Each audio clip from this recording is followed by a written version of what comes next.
Bonjour, nous allons parler aujourd'hui du stock et du stock virtuel dans les gestions commerciales.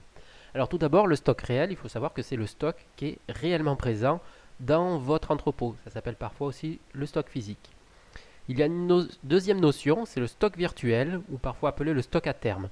C'est le stock réel, physique, présent dans l'entrepôt, moins les commandes clients qui ne sont pas encore livrées et plus les commandes fournisseurs qui ne sont pas encore reçues.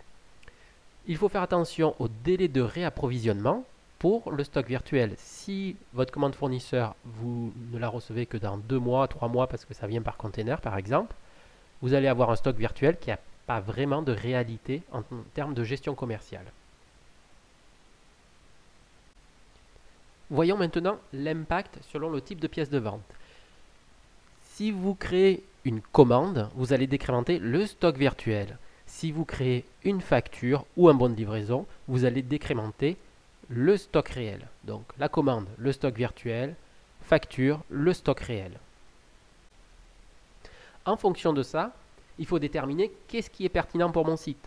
Est-ce que c'est le stock réel ou est-ce que c'est le stock virtuel? En tant qu'e-commerçant, vous devez vous engager sur une date de livraison auprès de vos clients. C'est une obligation légale et une habitude que le consommateur a pris. Pour pouvoir livrer à une date connue, il faut connaître son véritable stock et donc déterminer en fonction de son utilisation si le stock virtuel ou le stock réel est le plus adapté.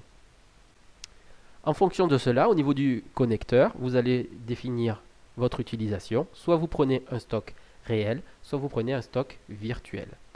Maintenant, reste à savoir où c'est que vous gérez les commandes. Est-ce que dans votre logiciel de gestion commerciale, vous allez plutôt utiliser le logiciel de gestion comme logiciel de facturation et du coup faire les commandes sur le site internet, gérer les commandes et les BL sur le site internet, ou bien importer très tôt les commandes e-commerce sur le logiciel de gestion pour y gérer les commandes et les factures.